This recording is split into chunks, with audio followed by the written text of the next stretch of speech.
And the fourth one that trips up so many people is fear of success. And it doesn't make sense at first because you're like, why would I be afraid to achieve the thing I claim to want? But for a lot of us, and this really comes down to like scripts and things, right? Some people believe they don't deserve success. Well, if you believe you are unworthy of success, you're probably going to self-sabotage.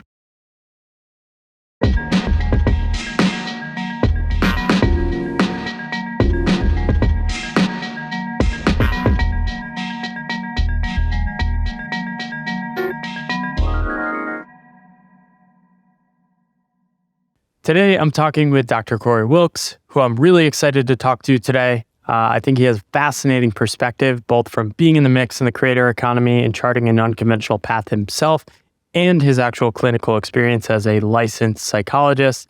He's also an executive coach with 15 years of psychological experience. We're going to dive into a lot today. We're going to go deep. We're going to get nerdy. It's going to be fun. Welcome to the podcast, Corey. Thanks for having me, man. I start most of my podcasts with reflecting on how people grew up, the scripts they grew up with, and how that influences how they think about their lives. And you've actually written quite a bit about your childhood, and I really enjoyed this one piece where you wrote around how you had these ideas that like you had to lose your accent, kind of lose the essence of who you were growing up. Maybe talk to us a little bit about growing up on what you call the holler in Appalachia. Talk to us about like, what was it like growing up as Corey in that environment? Yeah. So like you said, I grew up in rural Appalachia, right? That's how we pronounce it and one of the jokes that people will say is, if you pronounce it Appalachia, I'll throw an apple at you, right? So like just little like colloquialisms and things like that. So I grew up, originally both of my parents worked. I grew up, divorced parents. Both of them worked, but then both had medical issues that led them to no longer being able to work, right? So for a large portion of my life, I grew up in poverty, right? So grew up with food stamps, public housing assistance, Medicaid. So for the Americans in the audience, right, like it means I grew up super poor. Other countries, you tend to have universal health care. So I grew up in a very conservative, just, small town, rural America, right? Like conservative, a lot of blue collar work, a lot of very traditional values, things like that. And what I saw growing up was all of the quote unquote successful people, right? Like the doctors, the entrepreneurs, other people who tended to be in the media or you read about or heard about, none of them ever sounded like me. So I, through part of my teenage years, and especially early college, I tried to lose my accent, right? Like where I grew up, they put R's in random words. Like you don't say wash, you say wash. Hand me a washcloth. You need to go wash up, right? Or spoon is spoon. There's an M in it. And police instead of police, right? And I grew up what's called a holler, right? So the actual word is hollow, Hollow. We pronounce it a holler because I grew up on this hill and everybody was related, but you would be, several football fields worth, lengths away from people. So in order to talk, you would yell, you would holler at them because it would echo, right? So I grew up with a holler. But when I went to college, I was like, okay, I want to be successful, and successful people don't sound like people from my holler. So I pronounced it color instead of collar. What's your favorite color? Right? Like, oh, my favorite color is blue. What's your favorite color? Color is a proper pronunciation. And I tried to speak, almost like a newscaster, because in my mind, successful people sounded a certain way, and nobody who came from my neighborhood sounded like that. But what I quickly realized was I had disconnected myself from my heritage, right? Because like growing up, I grew up redneck, but I don't have like redneck skills. Like I can't fix a car. I don't understand shit about sports. Like, because literally, man, like anytime my dad or my grandpa would be like, hey, come here and learn how to change your oil, or here's how to skin a deer. I'll be like, no. That's fucking for peasants or some shit, right? Like I'm too good for that. I'm not going to learn that. And like as an adult, I'm like, damn, I wish I knew how to do half that shit. But I rejected so much of my culture, so much of my heritage growing up because I thought that was synonymous with being ignorant or being, blue collar, or it just all these really negative connotations. And it was a weird like elitism, which made no sense. But when I got to college, I, go to parties, hang out with friends, and there's like one party. So like I don't drink, but there was one party where a lot of people were drinking. So they started to relax. And everybody's accents started coming out. And we're all like, holy shit, like you're from a holler too? Like you're from up, such and such, wherever as well. Like I would have never known that because of how you talk. It's like every single one of us had tried to hide our accents and our heritage to fit in. But it's like, what are you fitting in for? Right? So from that moment on, I just kind of let my drawl creep back into how I talk.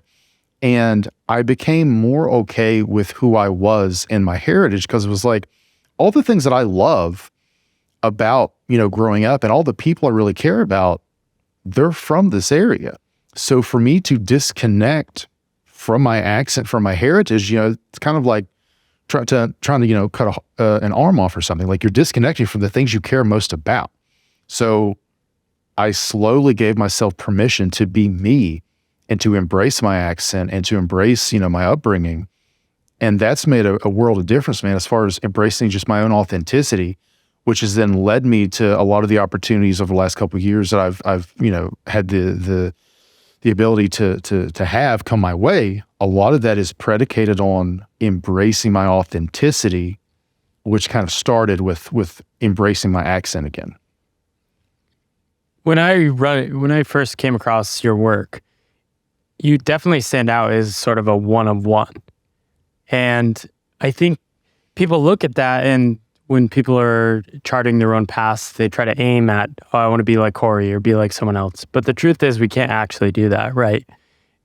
To arrive at that one of one, it actually takes enormous amount of work, that reconnecting, that rediscovering who you are. Was that a conscious process that started around college when you said, okay, I need to reconnect to my roots, figure out how to integrate this whole, or was that something that sort of emerged along your path?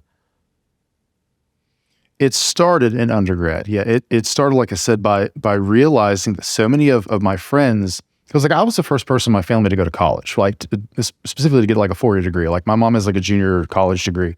So for me, and growing up, I was always told, use your brain, not your body, right? Because, like my parents, they had a lot of physical issues going on. And, I'm from like one of like the opioid epidemic capitals, right? Like I'm from around Huntington, West Virginia. And the way that opioid stuff kind of started was everybody was doing blue collar, very hard manual labor work. They got injured, they got prescribed, and et cetera, right? So I was always told, use your brain, not your body. But early on, for me, that somehow turned into, and I went through some shit in childhood. Like, I went through domestic violence and not with my dad necessarily, but like, one of my mom's exes and things. And for me, the way that I felt that I was able to survive was I felt helpless in this situation over here. Because like when you're 8 and like watching, somebody beat the shit out of your mom, like that sticks with you. I had a lot of anger issues growing up. And the way that I found to feel a sense of power was by leaning in to my intelligence, right? Like my mom makes fun of me. Like I would literally like I would read the dictionary in the bathroom. Like I would just like, I'm going to think my way out of my situation somehow, right? So for a long time, like I kind of relied on that. But again, like I kind of became a prick early on. So I was like, I don't want to be like anybody in my family. I don't want to sound like them. I'm too good for that. Like I'm going to be this super whatever person. And the closer to that person I became, the more I just kind of hated myself. I'm like, I don't want to be this guy. Like, this guy's a fucking prick, right? So learning that so many of the people that I looked up to had an accent, or they, were from a similar area, learning to undo some of these scripts and these personal narratives that I had concocted or had inherited from other, traumatic experiences or whatever, that was really transformative. Like recognizing, oh, I can rewrite my story. I can choose how I think about what I've been through. And I can actively become the person I want to be by changing my current behaviors and how I currently think. So that's when I started embracing my accent, coming to terms with my culture, coming to terms with the things that I had been through, and learning to be grateful for my experiences, regardless of how positive or negative they were, and just sort of using that as fuel to transform into the person I wanted to be. It's been really interesting in the work I've done, the writing, the conversations with people. I thought I was a weirdo when I was younger too. Like, my parents didn't go to college. I didn't really understand how like the educated elite worlds worked, and I had to decode that from like the outside in. Similarly, I tried to like fit in. Ultimately, like, I couldn't really fit in. I wasn't born in that world. I wasn't of that world. And I've really only in the past 5 years started to actually connect with myself. The crazy thing is, almost everyone I talk to about their reflections with work says the same things. So like, from your perspective, like from your own experience and as a psychologist, like, why is everyone pretending? So a sense of belonging is sort of intrinsic to being human, right? That's why throughout history, being ostracized or shunned was like a legitimate punishment, right? Because like it, obviously psychologically, but it can also physically hurt us to feel abandoned. And again, evolutionarily, it makes sense to group up, right? Because like humans suck in the wild. Like, we're not very fast or strong. We can't climb or swim very well. We kind of need to be in a group, which means that we will do almost anything to feel part of a group. The issue is, a lot of times we concoct what the group is. We try to become somebody else to fit into a group that may not even actually exist, right? Like, even think, back to high school and like all the cliques and shit, right? Like, I thankfully was able to kind of go back and forth between a couple different of the cliques. I was probably more one of like, not the weird kids, but like, like the AP student kids. But I didn't come from, a lot of the AP student kids, the advanced placement honors kids, their parents were doctors and lawyers and shit, right? Like mine weren't, right? But then I knew some of the athletes. And every time I would actually get to know some of these groups, you realize there are more differences within the group than similarities a lot of times. But when you're not a member of that group, you think they're all the same, right? This homogeneity. You think, oh, well, all the jocks are like this, or all the brainiacs are like that. So if you want to fit in with one of those groups, you tend to bend over backward to do it, right? But then once you get into it, you're like, oh, there's actually way more diversity within this group than I realized. So I think a lot of times we so deeply want to belong that we will do anything we can to try to belong to a group that may not even actually be as cohesive as we think it is. Yeah, and one of the biggest stories is we sort of imagine there is a society, right? Like this mass, like fitting into this American societal ideal or whatever country you're from, all these scripts, and we sort of imagine it's there, and we never stop to think, oh, is this just something I'm creating in my head versus how do I focus on belonging at the scale which will actually improve my life? Is that something, like, where did you find belonging when you started to lean back into who you were? So for me, I joined a fraternity in college, right? And I've always kind of been like, I'm oppositional. I am. Whether you want to call it the black sheep or rebel or whatever, I always gravitated more toward that because I'm like, just as a reaction, especially growing up, I was like, I'm not like these other people, and that's kind of swung both directions. Like before it was maladaptive, and then, especially creator economy type stuff, it becomes more adaptive, the pathless path type, approach. But that struggle is something that is hard to navigate, right? Say your question one more time. Yeah, I think that's interesting because it's something I still grapple with. I think I was always a weirdo. Like in this creator economy, it's actually been great because I find people like you who don't want to like have to conform to a group, but are like super excited to like, we can be part of this loose, disaggregated tribe that's like, all right, I see you, you're doing cool stuff, keep going, I support you, but do it in your own weird way, please. Yeah, and so so even though I joined a fraternity, right? Like when I first joined, I was like, I don't drink. I'm not here to do all this other shit. Like I legitimately want to be like a better leader and learn, all these other things. I want to become, a better person. And the specific one that I joined at my college, because they differ from college to college, they were like, hey, we're the black sheeps of campus as well. and that's sort of the people that we attracted.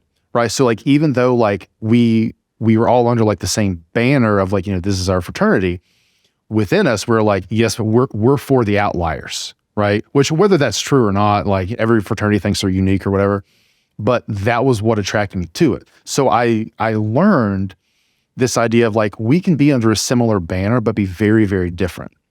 So that lesson I took with me, even to today, like you said, like even like the creator economy, like what does being a creator even mean? Right? Like you and I are both in the creator economy. Like we're both creators, we're both entrepreneurs. So like there's a banner, but there's so much diversity within that. Right. So that's a really, for me, a really key piece is you can belong to a group that is so diverse. There's more diversity than similarity a lot of times in it. Yeah, I love that. Talk to me about your path getting into psychology. Obviously, you were super intellectual and curious. How did you get into that, and how did you think about your path early on? So I actually hated psychology early on. A combination of, like I said, I went through DV growing up, and I was, they put me in therapy, and it was not helpful. Because again, I was a super oppositional kid, and I would go through, I went through a lot of therapists and shit. And one of them, she talked to mom, she was like, Miss Wilks, your son is too manipulative for therapy. And I was a kid. I was like, that's fucking awesome. And my mom was like, no, honey. You beat therapy. That's exactly what I thought. I was like, because my mom, she was like, honey, that's part of the problem that you think you won. I was like, no. If I'm like 9 or 10 and I can outthink somebody with a doctorate in psychology, I fucking win. And like I said, I was a prick of a kid. And so like, I hated psychology early on. Like I hated the therapy world because it was all the stereotypes you hear about with therapy. That was what I went through as a kid. And then I had a couple psychology classes, either in high school or in early college. And it was just like, read out of the book, here's parts of the brain or whatever. So I thought psychology is bullshit, super soft science bullshit. I don't need it. And then one day, for my major, I changed my majors like 3 or 4 times. One of the times, I had to take a developmental psychology course for my major that wasn't related to psychology. I was like, okay, fine. I was, yeah, your professor's Dr. Hinton. Okay. So I walk in, there's like 100 people in this classroom, and I'm expecting some like middle-aged white dude with like, the blazer with like the fucking elbow pads and shit to walk in. And when he talks, chalk just comes out of, his armpits or something. And in walked this young black dude from Memphis who was covered in tattoos, right? And he talked like he was from Memphis. He didn't hide his accent. He didn't speak professorially. He talked like a real motherfucker. And I was like, you have my attention. Like, you are not what I expected from a psychologist. And so that immediately, I was bought in. But the way he thought about psychology, the way he explained it, and how, sort of people are kind of like puzzles. And part of psychology allows you to understand how those pieces go together. And one of the things that he said that I'll never forget, he said, life isn't about right or wrong. Life is about perspective. And through psychology, like we get to learn more about that perspective, what creates people's perspectives, how to change perspectives, all that other stuff. So his passion kind of rubbed off on me. And like that day, I went and changed my major to psychology, and then bachelor's, master's, doctorate. Like, and I say all the time, like Dr. Keelan Hinton, like that's the motherfucker. That is the reason I'm a psychologist today, because he started me on this path. Right. But no, like I wasn't for psychology at all early on. Yeah. So when you were doing your doctorate, how were you thinking about how you were going to plan your life path? Right now, you're doing something closer to what I'm doing probably than like a clinical psychologist typical path. But where was your head when you were finishing school? Yes. So again, my doctor's in clinical psychology. So I, throughout school, was optimizing to go into therapy. So all of my training, all of my work experience early on was, how can I do therapy and help people with depression, anxiety, addiction, all that other stuff? So it was very much like default path, right? Of like, go through this school, check off these boxes, fill out this paperwork, get licensed, and then just have a job until you die. And for a minute, I was okay with that. But what I realized quickly was, and this is what a lot of psychologists more and more are seeing now, is I went into this field to be able to use my training, my expertise to help people live a better life.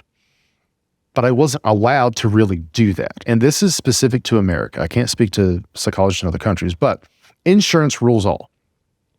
Yeah. And what I quickly realized was insurance companies only cover pathology. They don't cover you when you become what's called subclinical, meaning your insurance will only pay for major depressive disorder, single episode mild, and it'll only cover that for a set number of sessions a lot of times.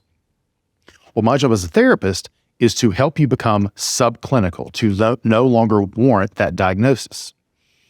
Not to help you be happy, but to help you be not depressed, okay? Well, once you are not depressed or not depressed enough, insurance drops you. So all I was ever allowed to do was to help people get their head above water, to survive, but never to optimize, to flourish, to thrive, none of that, because literally like insurance wouldn't pay for that. So, and it's also relatively difficult to kind of do your own thing. So I had basically thought going into psychology that I would make a lot of money. I'd be able to work for myself and help people in any capacity. And I quickly learned, well, not quickly, but too late learned, that I would basically always be an employee, always have a lot of bureaucratic red tape that I'd have to navigate. I would never be able to help people as much as I was capable of doing it. And I would just very much be on that default path and not reaching what I considered my potential, both personally and professionally.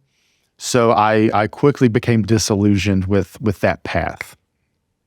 Yeah, so many people have these ideal visions of their life and their paths, especially health professions. They think, I'm going to be a doctor, I'm going to do all the doctor stuff. And they don't realize you're actually 50% of the time doing a lot of administrative paperwork in physical offices, which today is another trade-off that you can actually make. And they don't actually factor in what is the actual job. So it sounds like you came to that realization and also had this deep drive of like wanting to see people thrive. Like, where does that come from? Because you can't like get rid of that. That's going to stay with you. Like if you have that urge, like I think I share this too. I want to see people thrive. And it drives me crazy when they're not.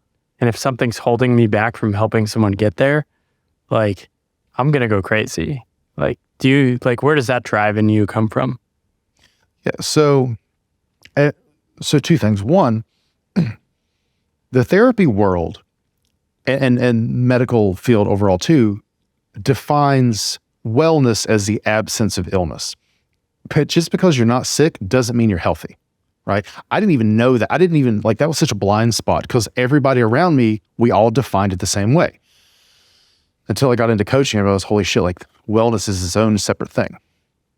One of the the things that got me to start writing online initially, because, you know, we all struggle with like perfectionism, imposter syndrome, all these fears and things that, you know, any creator struggles with, especially early on.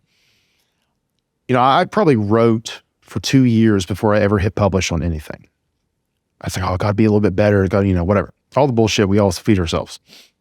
But then I had 3 friends back to back to back either die or almost die really quickly. One of my friends, he had been an attorney the majority of his life, and what he really wanted to do was be an author. So, you know, about 2 years ago, he had quit practicing law and it went all in on this book. Had a lot of potential, a lot of people were really excited for it. And then one day he went to the doctor and he got diagnosed with stage 4 pancreatic cancer. 2 weeks later, he was gone, right?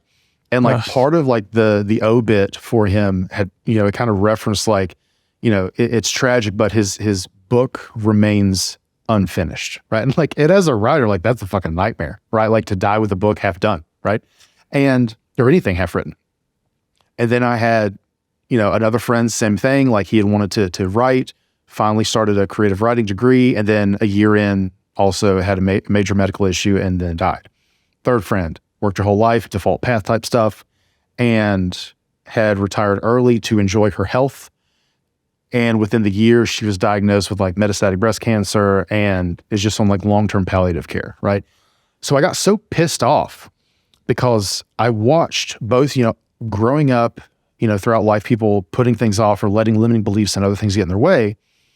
And then, you know, all these friends back to back to back struggling with the same thing. I'm like, I have this skill set to help people do more. But the issue is, well, as far as like psychology, the majority of people who are experts either only write for like jargony journals, they're, you know, locked away in the ivory towers of academia, or the people who write a lot of content are just like snake oil salesmen and just bullshit gurus. Like there aren't a lot of people who are experts who can talk to regular people about, and just talk fucking normal. So when I had all these friends do this back to back back, I'm like, I can't wait anymore. Because one, personally, I can't put off what I find fulfilling. But two, I have a responsibility to share the value that I have to help other people do more with their lives, to overcome limiting beliefs, to think bigger, all those other things. And that was like that day, like I knocked out an article and put it up on like Medium at the time. And it was something about like on death and dying, right? And it was literally like that fucking story of like, this is the shit that just happened. Here's why, you know, you can use, you know, your mortality as a motivator to live fully and why it's worth doing.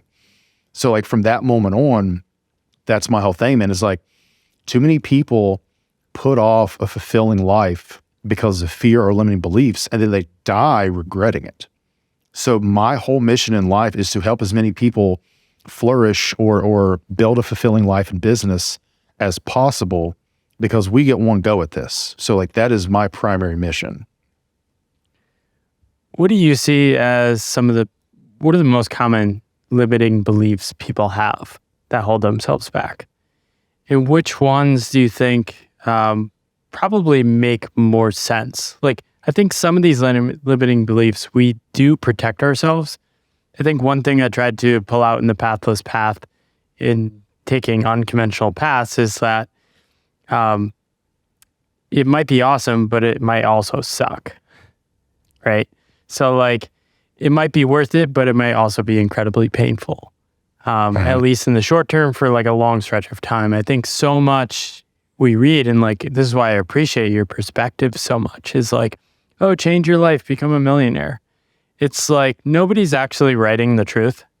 Nobody's writing, change your life, quit your job, feel totally uncomfortable, weird, and like a failure for years. Your parents might like you less.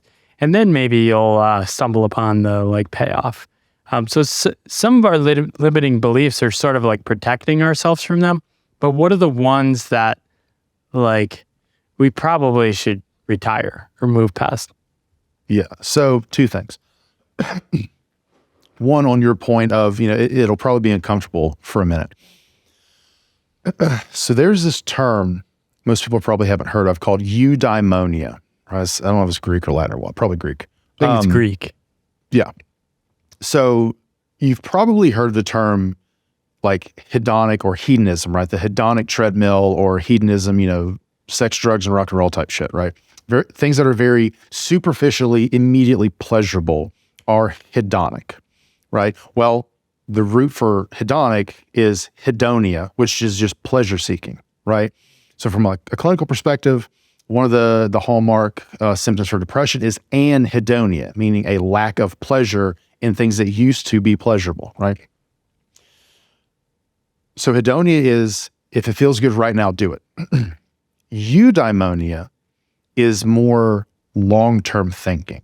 Eudaimonia is basically, it may suck today, but in the long run, it's worth it, right? So one of the examples that I love is Justin Wren. He's an MMA fighter and like a philanthropist and things. His nickname is the Pygmy. So clearly he's a giant-ass white dude. And Justin is very passionate, beyond MMA, he's very passionate about helping the Pygmy population in the Congo gain access to clean drinking water and other things, right? Overall quality of life improvements. But he's gotten malaria like 3 times going over there. Because apparently even if you get like the vaccine and things, you can still just get malaria. So he's a really good example of eudaimonia, because if you talk to him on a day he has malaria, you'd be like, hey, Justin, how are you feeling today? He'd be like, I feel like fucking shit. I have malaria, right? So not pleasurable. But if you said, hey, Justin, is this suffering today worth the outcome in the long run? And he would say yes every day, right? So that's an important piece with fulfillment, with flourishing, thriving, whatever term you want, self-actualization, whatever term you want to put to it, is you have to understand suffering sometimes is part of the process. So it isn't, does it feel good today? That isn't a helpful question so much as, is it worth it in the long run? Because that's the thing that trips up a lot of people, right? So, you and I both seen this with creator economy type shit. People try to enter it, they're like, yeah, I'm all about being a creator. And then they post some shit on Instagram for 2 weeks. They don't blow up or get hundreds of thousands of dollars in sponsorships. And then they're like, oh, this isn't for me, right? Well, you didn't come at this with the right perspective. You didn't see it long-term or why it's important. So that's one piece, right? Is Mark Manson says, what's your favorite flavor shit sandwich, right? Like what suffering is worthwhile in the long run. So that's one piece. Specifically on limiting beliefs. So I call the 4 most common limiting beliefs the 4 horsemen of fear. And these are the 4 most common ones that I see both in my own life, with coaching, and just all the people I know. So these are fear of failure, right? Everybody's familiar with that one. What if this doesn't work out? What if I'm not good enough? Whatever. There's fear of ridicule, which you see a lot in the creator economy, because ridicule, criticism, rejection, those kinds of things. Fear of ridicule is, what will other people think? How will my friends and family react to this thing that I want to do or that I've created, put out into the world? There's fear of uncertainty. And this is where people are like, well, should I use Hemingway or Grammarly or Scrivener, like shit like that, right? Like, which is the perfect, second brain system for me? Is it Notion, Obsidian, whatever? Like, that's just a smokescreen, right? Because you're afraid of uncertainty. So you just sit there and you try to find the perfect system, but you never actually do anything, right? Because you're so afraid of making the wrong decision that you make no decision. And the 4th one that trips up so many people is fear of success. And it doesn't make sense at first, because like, why would I be afraid to achieve the thing I claim to want? But for a lot of us, and this really comes down to like scripts and things, right? Some people believe they don't deserve success. Well, if you believe you are unworthy of success, you're probably going to self-sabotage, consciously or unconsciously. For other people, success represents like a binary before and after state. So if you've never achieved major success, however you define that, the only version of you that you are familiar with is pre-success. So becoming successful represents crossing a threshold and becoming a different version of you that is foreign. So, things I hear a lot from people are like, well, what if I lose my ambition? What if it means I've peaked in life and there's nothing else, right? Or, what if I become corrupted by power and influence because I achieve niche fame and people hang on my every word? Like, I'm not prepared to deal with that level of influence. So because we have these fears, these limiting beliefs, a lot of times we self-sabotage, again, consciously or unconsciously, to avoid that thing we're actually afraid of. But those tend to be the most common limiting beliefs that I see. Yeah, those are so powerful. And the interesting thing I've learned is that these fears are so much more powerful before you've actually stepped into the unknown or a new path. The only thing, like what I've learned is you can't actually solve fear. What you can is have a relationship with it. So I still have a fear of being ridiculed. It's helped me manage that by basically being ridiculed and surviving it.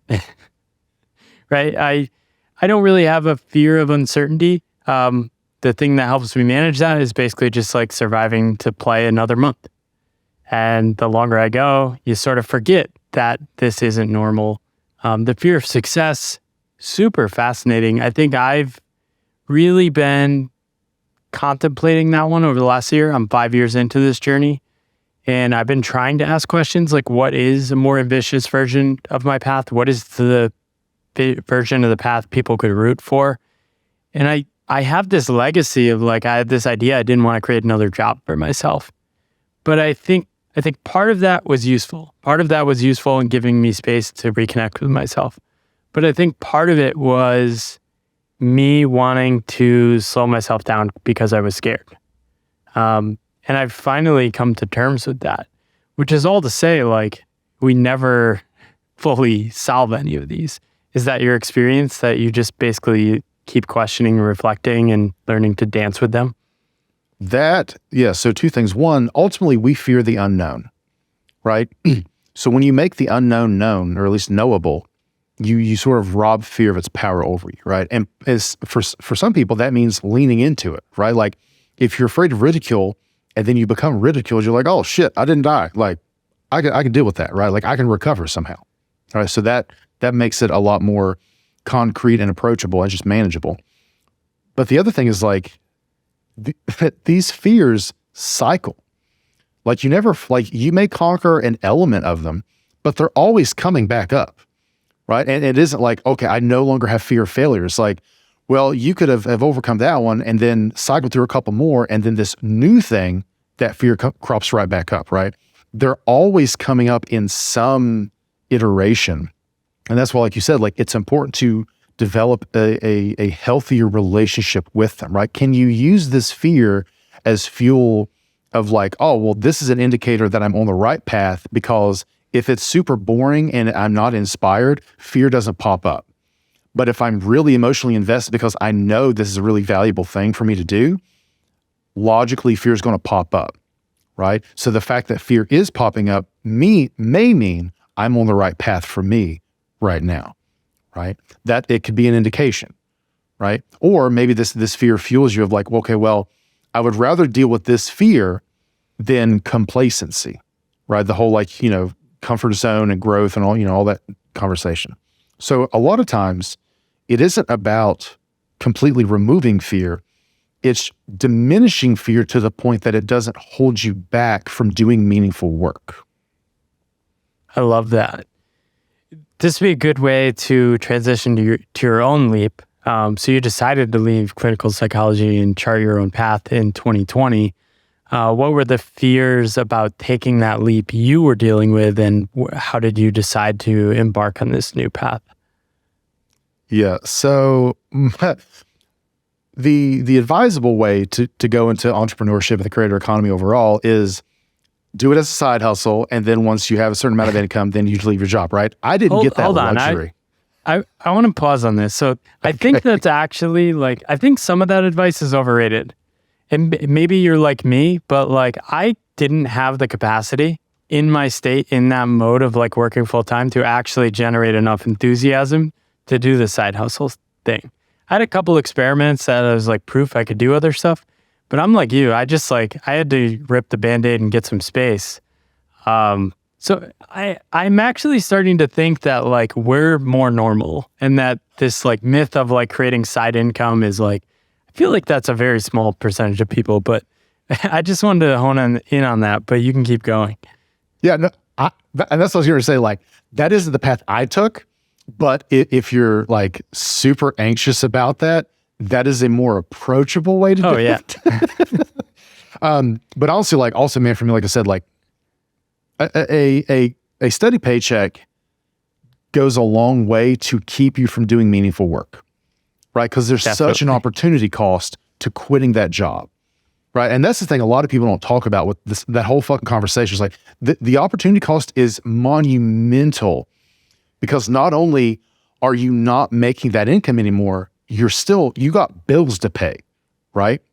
So like quitting a job to do something with all the uncertainty around it is terrifying, right? But for me, it was twofold. One, I got fired, so that just to kick out the fucking nest. Because long story short, I had negotiated a remote therapy job, and 2 months into that contract, my employer quit supporting remote positions. So it had nothing to do with like my actual work. It's just they were like, hey, fuck you, pretty much. The way therapy licensure works in the US, I can be anywhere in the world. It's crazy. Yeah, I can be anywhere in the world, but you as my patient have to physically be in the state I'm licensed in during that call. You don't have to be a resident. You just have to have your 2 feet on a piece of dirt. I'm licensed to practice therapy in West Virginia, and I was living in Kentucky. I couldn't find another remote job based in West Virginia. I wasn't willing to move back because we had just moved 2 months ago. And in order for me to get licensed in Kentucky, it would have taken 4 to 6 months, because like the board only met like once every other month, and they only saw 2 or 3 candidates at a time, and they were already booked up 2 meetings, right? Just a bunch of bullshit. Like the therapy world is so fucking backward. Yeah, my sister's in that world, so she tells us some of the stuff, and I'm like, maybe you should follow a different path. It's crazy. So I got fired, and the issue was I had 30 days notice, and I had like 3 paychecks of runway, because like I wasn't preparing to get fired, right? So I hadn't like saved up like 6 months or anything like that. I'd really had very, very minimal cushion. And I was like, fuck, what do I do? So I had considered coaching for a minute. The issue was the coaching field, like executive coaching, life coaching, all that other shit, is the Wild West. Like there's no rules, there's no regulations. And I had a lot of internalized stigma, and this goes back to scripts, because all through college, psychologists are kind of elitist in the mental health field, because it's like most degrees you can practice therapy without a doctorate. Psychology, you tend to have to have one. So we're like, we're better educated than everybody. We're not fucking life coaches. So I was like, well, I can't call myself a coach. Like I can't, like that's some bullshit. I'm too qualified. But I read this article by the American Psychological Association, and they were basically like, hey, coaching is the Wild West. It is unregulated. However, that means if you have a mental health background, you should join this field to improve the quality of it, because you would stand out. And one of the people quoted in the article, his name is Dr. Jeffrey Auerbach. He works with the College of Executive Coaching, largely run by psychologists for psychologists or the people with grad degrees. So I ended up going through them. I was like, okay, I guess I'm going to be a fucking coach now. Went through them, and then, became a certified coach just to have that little credential, so that nobody could, say I was trying to practice therapy without a license. And then learned entrepreneurship just by like Googling and YouTubing shit. And then like I ended up connecting with some super cool people on Twitter who were willing to lend a hand and just like teach me like how to spin up a website, copywriting, how to create an offer, like just little things. Because I have no business background. Like everything I've done in the last 20 months, like that's it. It's just bumblefucking my way through. So it was a combination of, I can no longer go back to therapy. Well, now let me go all in on this shit that I've always wanted to do, but never gave myself permission to. And now I no longer have an excuse not to. So I'm forever thankful that I got fired, even though it was super shitty at the time. Yeah, and this was during the pandemic, right? Yeah, this is peak COVID. Yeah. So where was your head at the time? Like, how did you start, like, obviously the moment you find out you're fired, you're kind of in reaction mode. When did you start saying, okay, my new path is not in the psychology world. I'm going to brave this world of self-employment. Maybe coaching is a piece of that. How did you start putting together the pieces to formulate a vision of where you were headed? Thankfully, from where I had been working remote for a couple months, I got a taste of a life I had never had before. Where like I could wear pajamas all day. I fucking love pajamas because I hate khaki. I hate having to wear khakis and a polo, which I had to do for work. I loved being able to, if at noon, I could just go into the kitchen and make lunch with my girlfriend or something. Like, I loved not having to commute, all that other things. So I was like, okay, well, at that point, I was like, okay, well, I'm going to find a job that's remote. I don't want to go back into the office because that isn't for me. Like, I'm a hermit. I love my little setup. But then when I started looking for all these therapy jobs, I got like this just sinking feeling in my stomach again of like, I'm just going back to the same shit with a different fucking job of dealing with all this paperwork, all this bureaucracy, not being able to actually help people as much as I want to help them and as much as they want to be helped, being beholden to insurance and, filing shit a certain way, making sure I'm coding their diagnosis appropriately, all the things that get in the way of actually fucking helping people. And I was like, I applied to a couple jobs and then I was just like, this isn't for me anymore. Ultimately, I want to write, I want to connect with people, and I want to use my expertise to help people build what I call an intentional life, right? Which is flourishing, fulfillment, whatever. So it was like, how can I do that on my terms?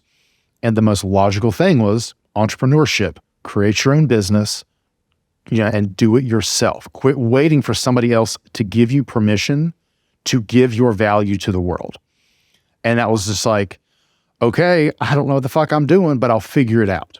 And like for me, man, especially like with this whole pathless path thing, that is for me the most helpful, empowering phrase you can say to yourself is, I don't know, but I'll figure it out.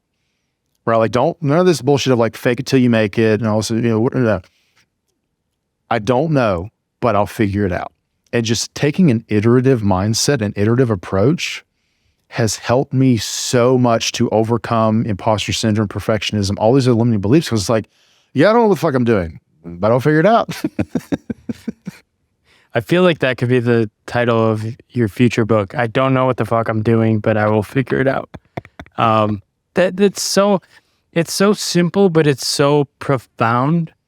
Because it just gets rid of all those scripts. Like we have all these scripts, these success scripts. I'm going to be an entrepreneur. I'm going to be a creator. I'm going to succeed. I'm going to crush this course. It's like, nope, none of us know what we're doing. Especially when you're on paths like ours. Literally, you're just making, I described this to a friend recently. I was like, literally all I do is make up stuff in my head and then I try some of them. And then I fumble and figure stuff out. And then like sometimes they work. Most of the times they don't. And that is like really hard to understand. But once you realize that, it's kind of freeing. You can be looser with your path. You can kind of laugh at it, and approach it like that. So with your path, I wanted to actually call out a, tweet. You tweeted, this was like a month ago. You said, okay, and this kind of relates to what we're talking about. I made $27,000 in a single month. What they don't want to hear, I made $0 for the first 6 months. It took 18 months of grinding to get here. It was filled with uncertainty and doubt the whole time. The outcome's pretty, the process isn't. And I asked you, what kept you going?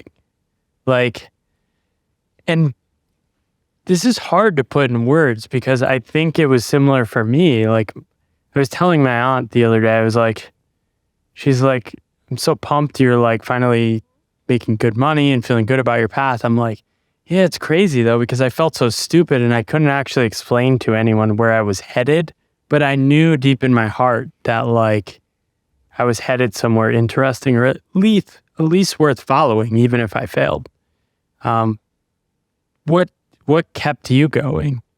Like, what is it? This like inner drive? What is it? Two things. In a nutshell, it's because I can't imagine doing anything else.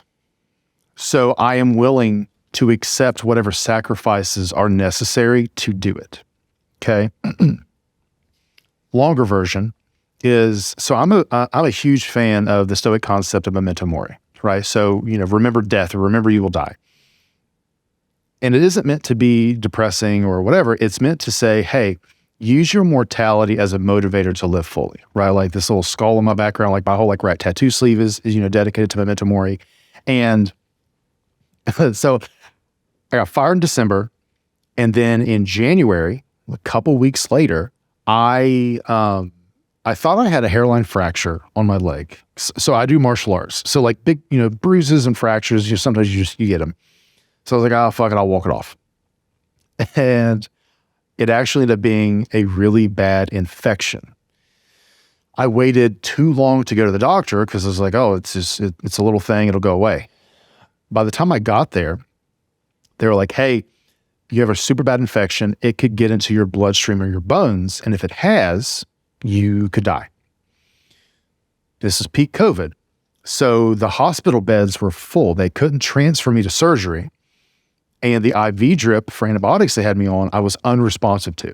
So for like 12 hours or longer, I was just sitting in this waiting room with unresponsive to meds, waiting to get transferred for surgery. The labs hadn't come back yet. We had no idea how bad it had actually gotten.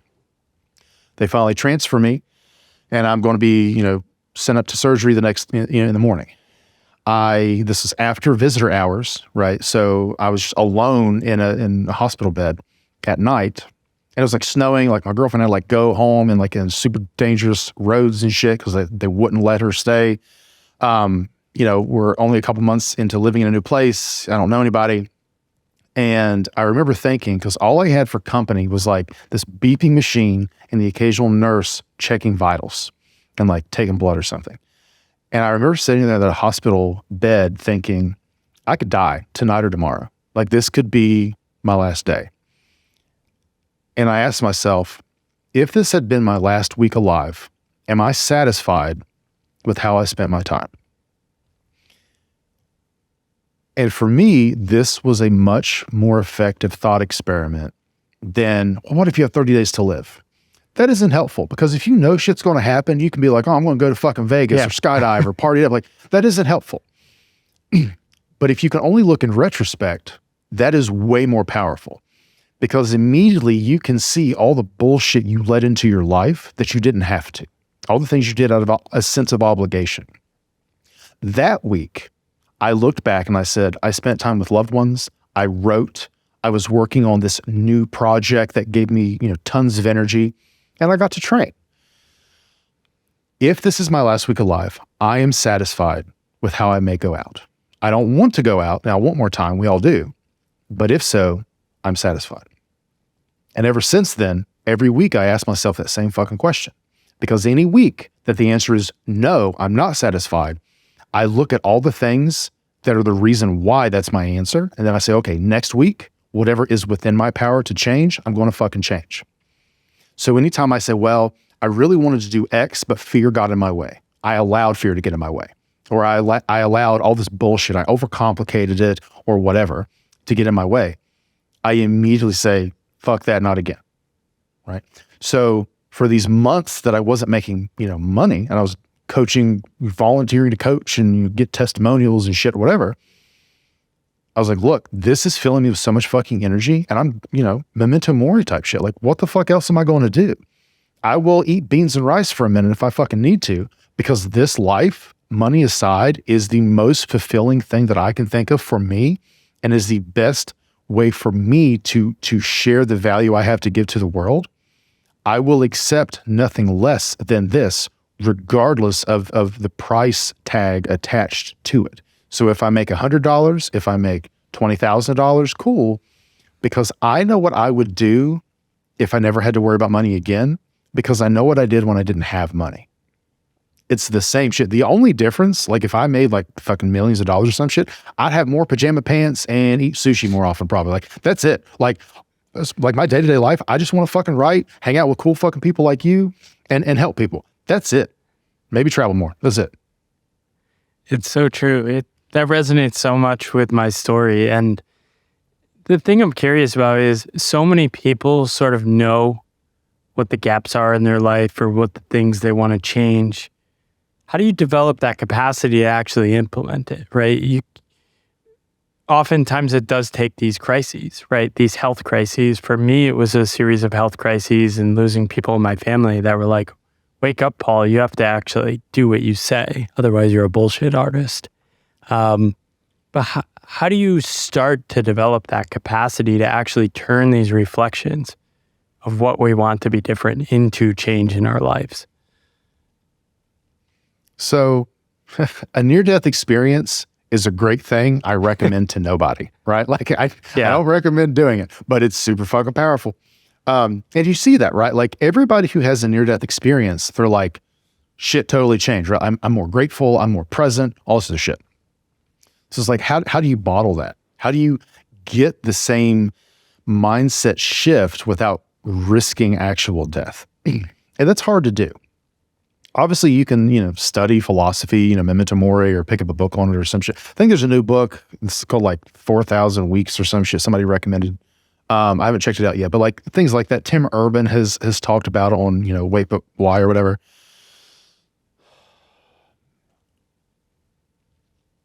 There are a couple exercises you can do, because here's the thing. When it comes to fear, limiting beliefs, questioning yourself, all sorts of shit, it's all a matter of perspective. And this goes back to what I said, with what Keelan said about, how life is about perspective. Anytime we overcomplicate something, or we let fear get in our way, or all this other bullshit, it's because we have lost perspective. Fear makes us lose perspective. It makes us myopic. We get so short-sighted of, what if I fail? What if I succeed? What if people make fun of me? Whatever, that we lose sight of what actually matters. The value we have to give, the legacy we want to build and leave behind, the people we want to help, whatever. So doing whatever you can to cultivate a more empowering, adaptive perspective that actively moves you forward into the person you want to become and the life you want to have, that is for me the most effective route forward. So, simple shit like, write your fucking eulogy, for example. Like, how do you want people to talk about you when you're gone? Like that can be a really good slap in the face. One other thing that a lot of us have done, it's like when I was in high school, right? We did that letter, write a letter to yourself 10 years from now, right? So 18-year-old me wrote to 28-year-old me. And like, when I got that letter, I was like, all the shit I thought was important fucking wasn't, right? Like the girl that I was dating, we broke up like 3 months after I wrote that letter. My best friend, we hadn't talked in 8 years, all that shit, right? And you can do the same thing, hypothetically, from your 80-year-old self to you now, right? Because like simplifying the math, the overall life expectancy is around 80 years, okay? What the fuck would your 80-year-old self tell you today? What did they achieve?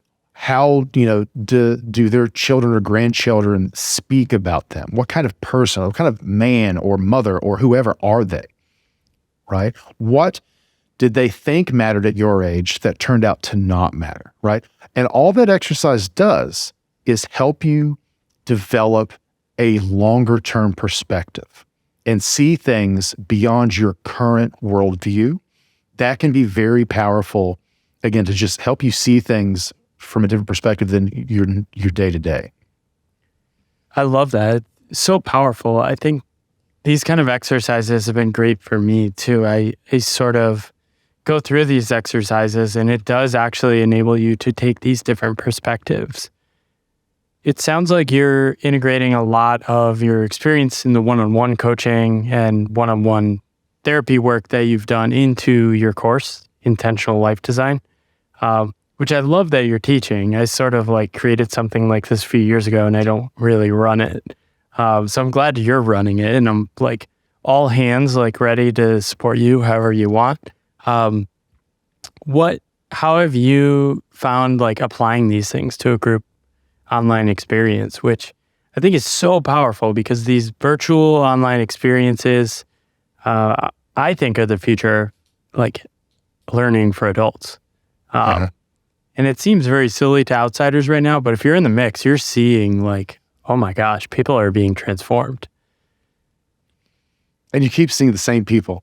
Because like once you get into the world, you're just like, oh, this is awesome. So yeah, I coach people one-on-one, and I quickly realized that although I love coaching people one-on-one because there's a lot of depth you can get, again, I ran into this issue of, for lack of a better word, scale. Impact is a better word.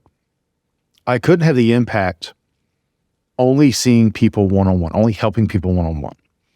So I decided to take a lot of the frameworks that I use in one-on-one coaching and kind of turn it into a curriculum that is very applied and very, built around exercises that added a community element, right? So like you said, mine is called intentional life design. And all an intentional life to me is a life, you can call it self-actualization, flourishing, fulfillment. An intentional life is a life that is aligned with your core value, the thing that fundamentally resonates with you and what a life well lived must be built around, right? So like my core value is freedom. So an intentional life to me is a life aligned with freedom, whatever that looks like for me specifically, because there's no one size fits all. So I took all of these best elements from 101, turned it into a curriculum, and then added this community element because, just like you, man, like with this whole pathless path thing and the creator economy overall, it can be a very lonely road, especially if you're from an environment to where nobody gets that, right? Like my closest friends that I've known for, almost 20 years at this point, none of them get it, right? Like they support me in their way, but none of them are on this current path necessarily, right? A couple of them are kind of dabbling right now, but they don't get it. I grew up, like I said, in poverty. I didn't know entrepreneurs. I didn't, creator economy, like all this shit. I had no idea. So when I would initially when I would talk about this, even when I had a job, man, I would talk about like, yeah, I want to write to like help make psychology more accessible to people. And every one of my coworkers looked at me like I had 4 fucking eyes. They're like, what? Yeah, sure, man. Cool. You do that. I don't know. Right. Like they didn't get it. So I made this into a community-based course because having other people around you who get it and who can support you and lend a hand or just support is transformative. Like the reason I'm here today, like I took some courses and I met people who like, they proved the model. They proved that I could do this entrepreneur thing.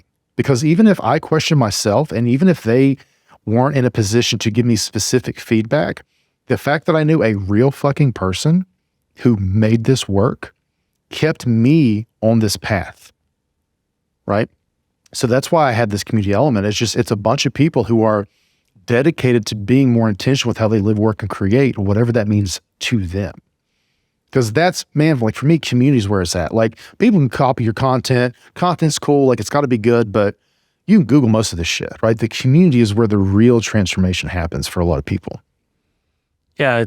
The first time I ran a cohort around this stuff, I think the most interesting thing for me was you shift from this, like, okay, I need to deliver a lot of value. You need to like organize everything. And then you realize, oh, wow, they're learning from each other. And the power of saying, somebody like me is going through something like that, therefore I can do this as well. It's another form of perspective taking.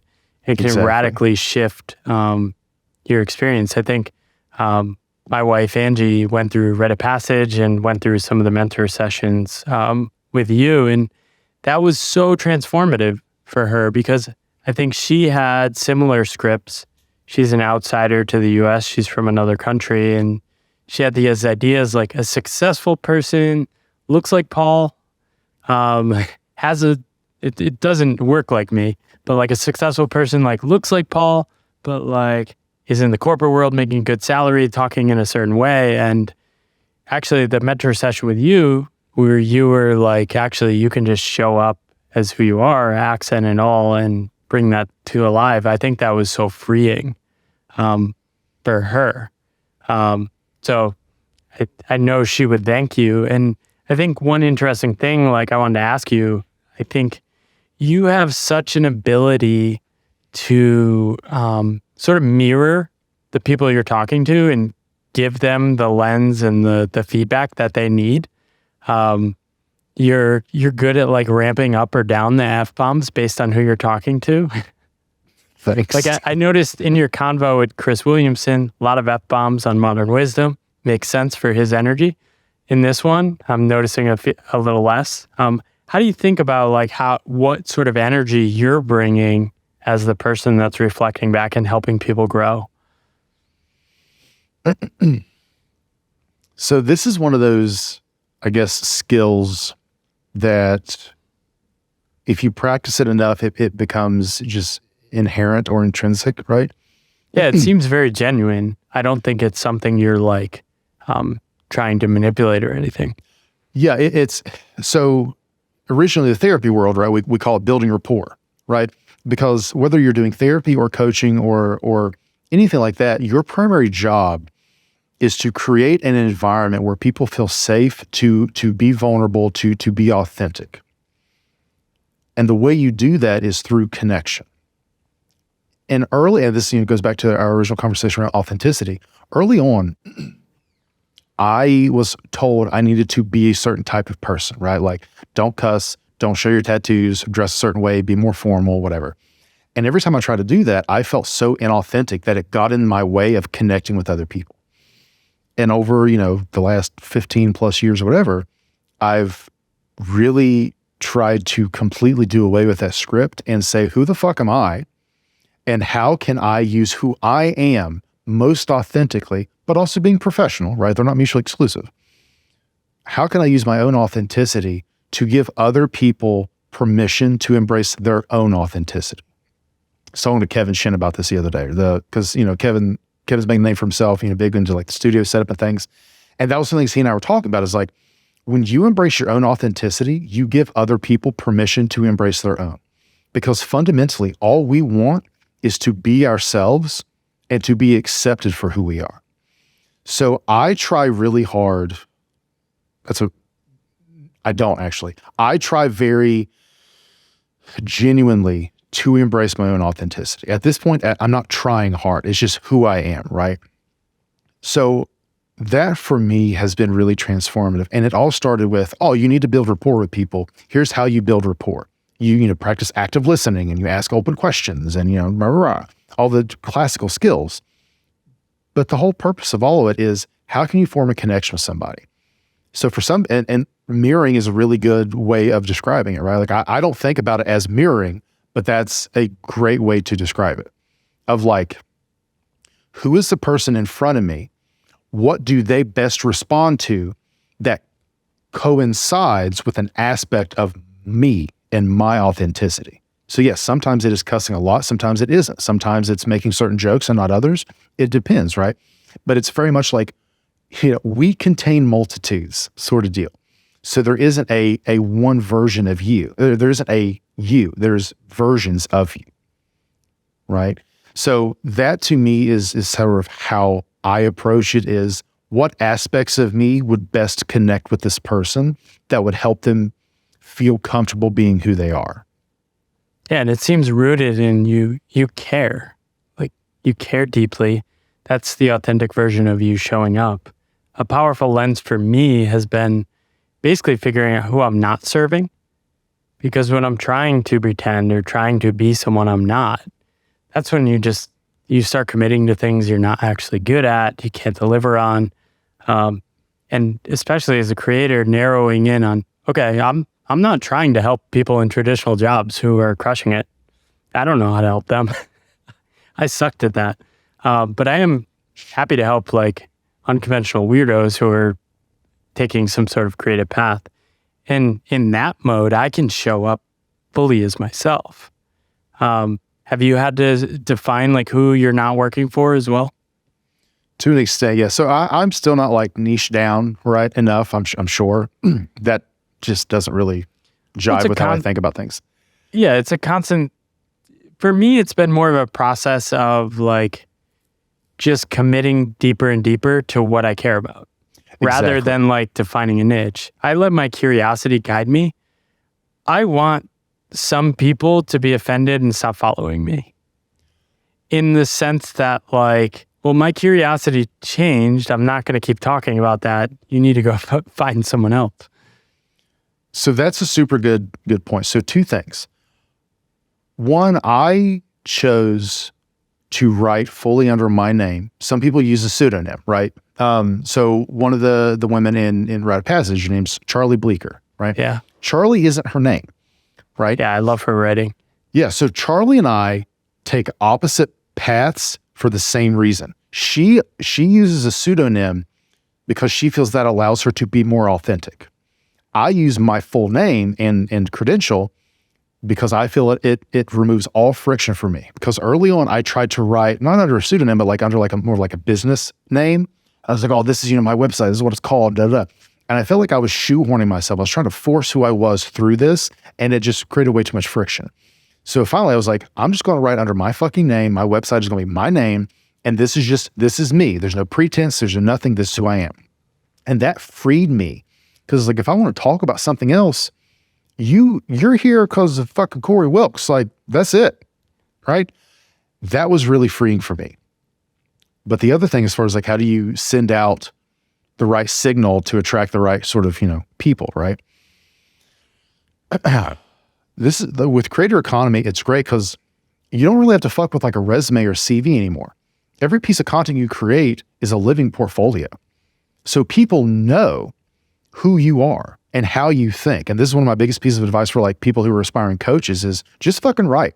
Most coaches don't write. They throw up a website with a bullshit little bio and like, hey, book your free 15-minute call now. It's like, I don't know who the fuck you are.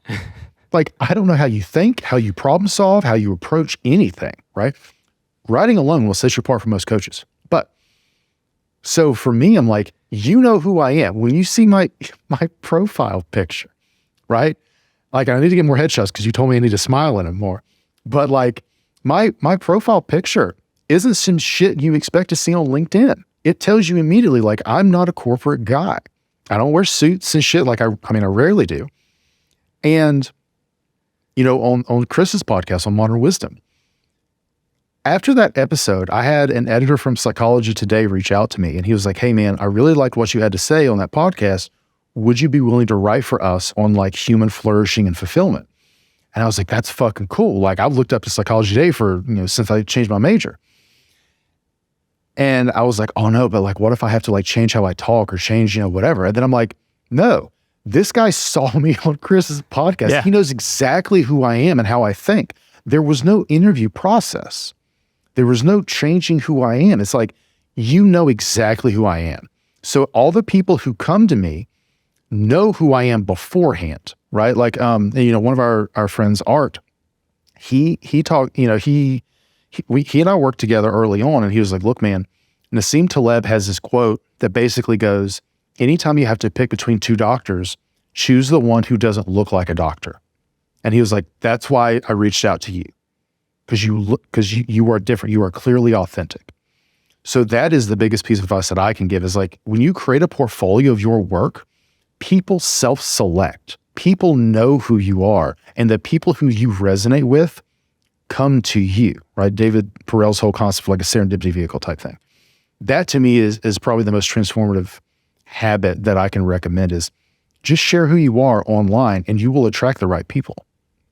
Yeah, I love that. Did you start writing for Psychology Today?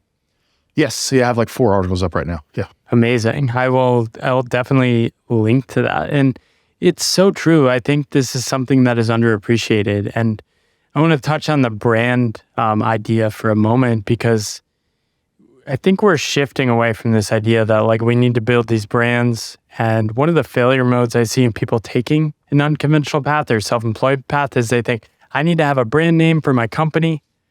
I need to build a web page around that. I need to offer services. And I call this like mistaking yourself for a company. Like you're basically just a human. Luckily, I think the trends have shifted towards like just showing up as yourself and the personal brand, the personal portfolio. But I think there's also some use sometimes in doing the brand for like the first 3 months, just as a way to like even hide a little behind it and like give yourself the like fake courage to take that leap and commit to it. I was Vivo Strategies in my first 6 months. Like, I'm not Vivo Strategy. You're laughing, right? Because it's like, yeah, that's not Paul.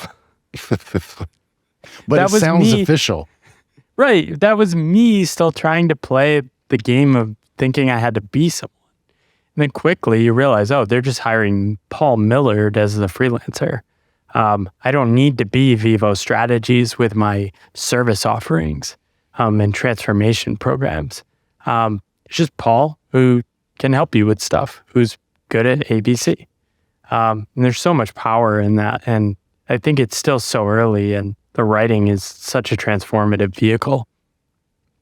Yeah. And so, right, defining branding, right? Because like the thing that trips those people up, that tripped me up too, is we think a brand is just design, right? Like what hex code should my primary color be or what font should I use and shit like that. matters so little, especially early on. Because like even major companies like Coca-Cola or Pepsi shit change their fucking logos. Like they evolve. yeah. Like you're allowed to evolve. But it trips up so many people like, okay, I have to get like buy this domain. Oh, the .com's taken. Should I do like .net or should I just change a different one? Or, let me look at this branding kit. And that virtually doesn't matter at all. And even if it does matter, it doesn't matter in the beginning. I hired like professional designers to like come up with a fucking logo. And then I was like, no, I need to change it. Then I hired more people to design a different logo. And like, nobody's like, go ahead. I think that ritual can be valuable, right? It's sort of like this way of shifting into this new world. It can be, right? Like, and that it's also a trap. It's like a rite of passage, right? Like it represents the crossing of a threshold into something more, right? The issue is, like you said, it becomes a trap because people spend 4 weeks figuring out their hex code or they're setting up their website, right? And it's like when it turns into friction, when it is preventing you from just putting yourself out there and doing work that matters, that's when it's time to be like, good enough, let's move the fuck forward, right? But beyond like the design element, the way I think about like branding now is, what is my reputation? What reputation am I actively trying to build? I think about it much less as brand and much more as reputation. Because I'm not a designer. Like design trips me up all day, like anything.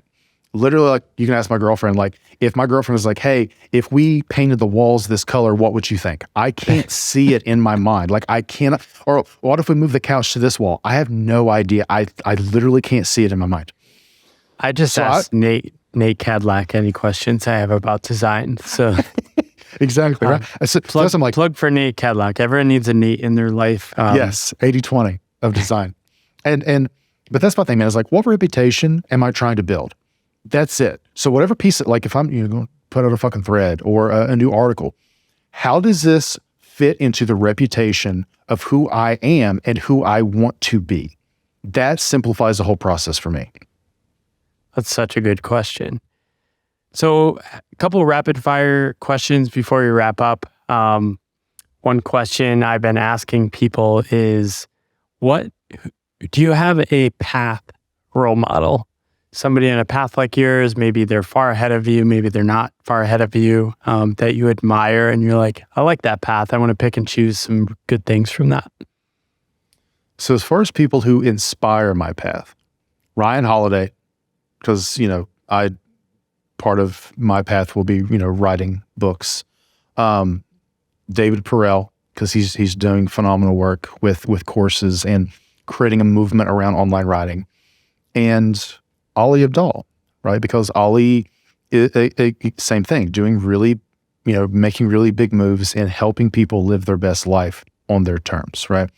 There are plenty of other people, but these are the people I routinely come back to when it comes to where's the gap between me and them, and what have they already relatively figured out that I can use as a template for what I'm trying to do. Yeah, I've definitely learned a lot from those people and lucky to get to know some of them as well. See, this might be interesting. Like, I know you coach Ali Abdaal. I've gotten to know him over the past couple of years. He seems to have taken a liking to some of my writing, which is pretty cool. I get a nice boost in sales every time he plugs something. But what I think the biggest takeaway I've had from Ali is like, he's just a normal dude. And like, he just needs friends like us. He's still figuring out all these things. He just happens to have this elite set of skills, which has enabled him to wildly succeed in a very specific domain. But his path is very familiar to me.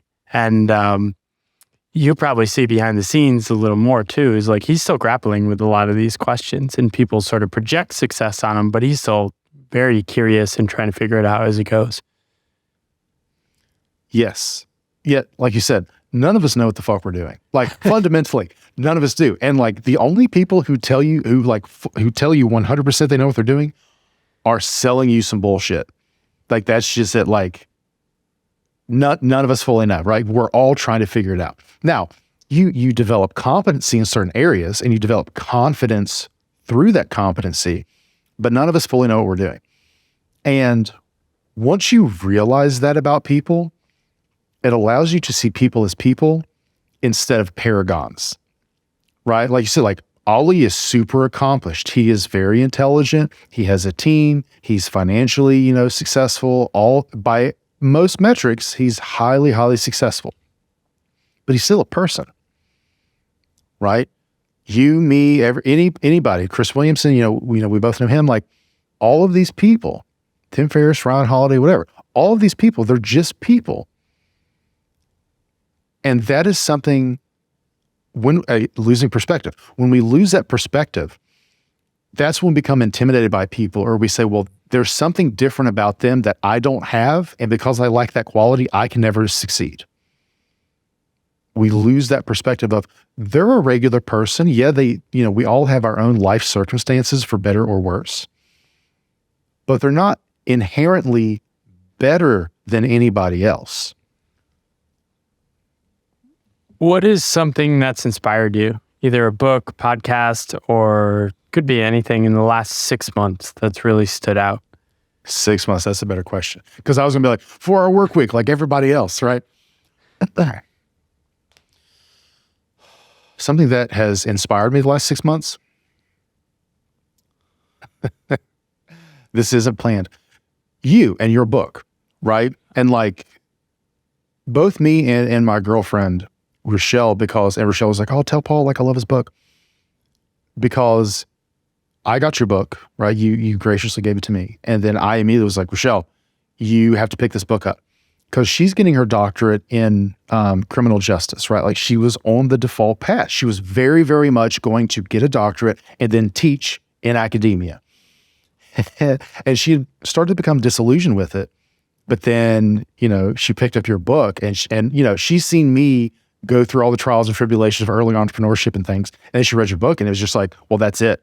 Like, I'm not taking this path anymore because I would get a job somewhere. We'd have to move there and we'd live there for 40 fucking years and we'd die there. Right. Like there's this digital nomad shit, like everything else. And so wow, your book, so like it re-solidified it for me, but it legitimately like switched her onto that new path. So it's a combined answer from both of us. So thank you for that. Wow, plug again for your book. I'm very humbled. That is so kind of you. And definitely tell her to reach out to me. I'm happy to talk to her if she wants to explore more.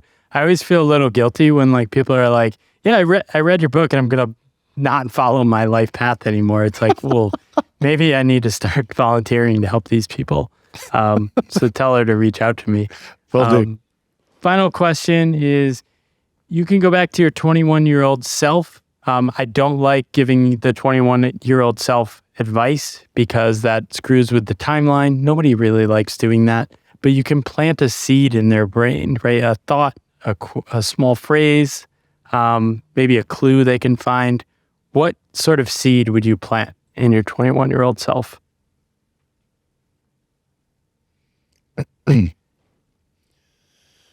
You don't need anybody's permission to help people. I love that. That is a great segue to close things out. And also plug your course, Intentional Life Design, or anything else you want to plug. Highly recommend it. Like, I think you're one of the most thoughtful people in helping people navigate like the metagame of what we're doing. I can only imagine like where you're headed. Like, you have the stuff, and I'm so pumped to see where you go with all this stuff. I want people to check out your stuff and definitely support you. So please tell people where they can find it. I appreciate it, man. So the easiest way to find me is CoreyWilksID.com. Same thing on Twitter, CoreyWilksID. My DMs are open, so feel free to message me with any questions. My course is Intentional Life Design. If you go to my website, you'll see a link to that and go from there. So yeah, just CoreyWilksID.com. I'm Corey Wilks-ID across the board online. Fantastic. Thanks for talking today, Corey. This was an incredible conversation, and I appreciate your presence and work. Thanks for having me, man. I appreciate it. Hey, friends. Thanks for listening to this episode of The Pathless Path. I love having these kind of conversations. And if you want to continue to support me doing this, the best thing you can do to support me is hit subscribe, leave a comment, or follow along in your favorite podcast app.